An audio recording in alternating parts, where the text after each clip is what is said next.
Le quartier Le Maçon est situé au sud du centre-ville montpelliérain. Sa position géographique est avantageuse de par l'accès direct à l'avenue de Toulouse, un axe de transport majeur de la ville de Montpellier. Le quartier doit son développement urbain au rapatriement des populations suite à la guerre d'Algérie dans les années 1970.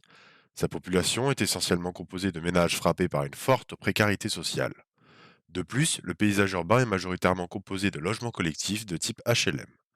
Suite à l'étude du quartier, deux grands enjeux que sont les espaces verts et la place occupée par les voitures nous ont semblé majeurs. Dans le but de répondre à l'objectif initial de notre commanditaire, qui est l'amélioration des conditions de vie des populations, deux projets seront ici présentés.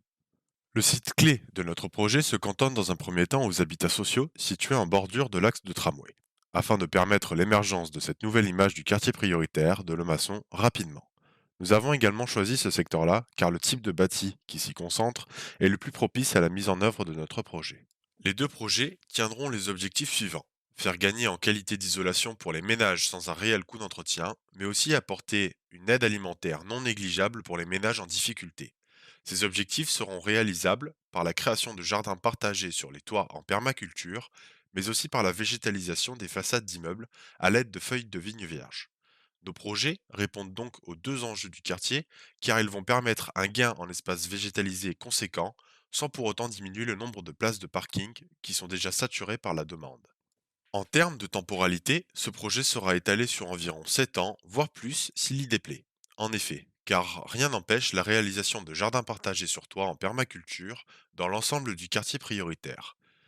Pour ce qui est de la surface, la réalisation des projets reviendrait à aménager environ 13 196,44 m² pour un budget total estimé à environ 750 000 euros. Des projets au budget conséquent, certes, mais qui de par la pluralité des acteurs impliqués dans la gestion de ces immeubles, permet une demande de subvention assez conséquente. Des grands acteurs de l'aménagement comme l'État ou la métropole de Montpellier, cherchant à instaurer une image verte dans leur politique, seraient tout à fait favorables à la mise en place de ce type de projet. De plus, durant nos entretiens, les deux habitants du quartier interrogés ont souligné leur intérêt pour les vertus que pourrait apporter notre projet au sein du quartier. Dans l'idée d'illustrer nos projets, voici ce à quoi ils pourraient ressembler. Les jardins seraient structurés de la manière suivante. La présence d'un réservoir récupérant les eaux de pluie permettrait d'arroser les diverses plantations de manière constante. Les jardins seraient composés de légumes principalement, mais aussi d'arbres et de fleurs attirant les insectes pollinisateurs. Dans le but de récupérer un maximum d'eau de pluie, la présence d'une toiture légère orientée vers le bassin pourrait être intéressante.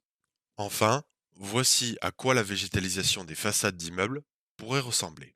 Ce type de végétaux est particulièrement intéressant, puisqu'il offre une qualité d'isolation supérieure tout en apportant un côté esthétique spécifique.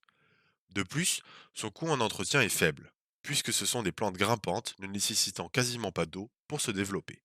Les risques de se retrouver avec une façade au style douteux est donc mis de côté.